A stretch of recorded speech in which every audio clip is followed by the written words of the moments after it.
Dear future generations, I think I speak for the rest of us when I say, sorry. Sorry we left you with our mess of a planet. Sorry that we were too caught up in our own doings to do something. Sorry we listened to people who made excuses to do nothing.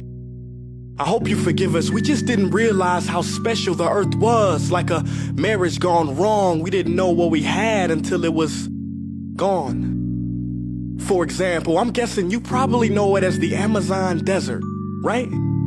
Well, believe it or not, it was once called the Amazon rainforest, and there were billions of trees there, all of them gorgeous. And oh, you don't know much about trees, do you? Well, let me tell you, trees are amazing. I mean, we literally breathe the air they are creating. They clean up our pollution, our carbon. They store and purify water, give us medicine that cures our diseases, food that feeds us, which is why I'm so sorry to tell you that we burn them down. Cut them down with brutal machines, horrific, at a rate of 40 football fields every minute. That's 50% of all the trees in the world gone in the last 100 years. Why? For this. And that wouldn't make me so sad if it weren't so many pictures of leaves on it.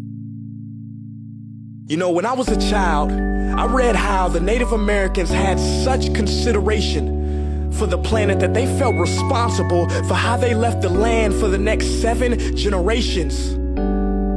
Which brings me great sorrow, because most of us today don't even care about tomorrow.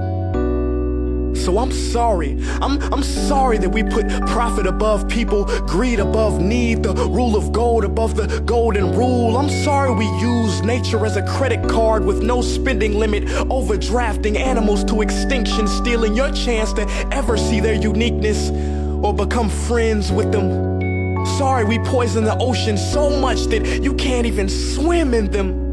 But most of all, I'm sorry about our mindset, 'cause we had the nerve to call this destruction progress.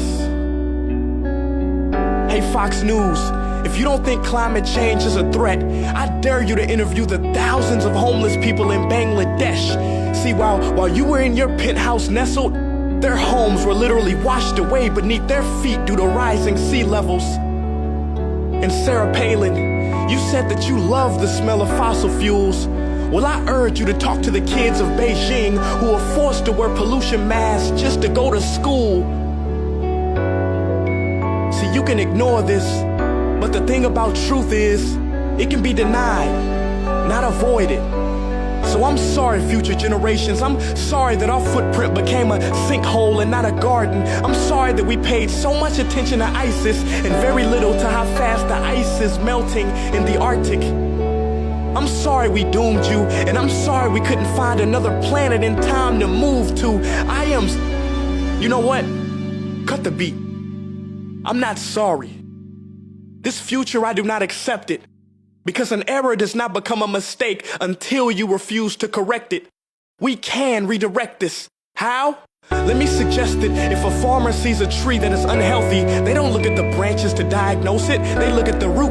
So like that farmer, we must look at the root, and not to the branches of government, not to the politicians run by corporations. We are the root, we are the foundation. This generation, it is up to us to take care of this planet. It is our only home. We must globally warm our hearts and change the climate of our souls and realize that we are not apart from nature, we are a part of nature. And to betray nature is to betray us. To save nature is to save us. Because whatever you're fighting for, racism or poverty, feminism, gay rights, or any type of equality, it won't matter in the least. Because if we don't all work together to save the environment, we will be equally extinct.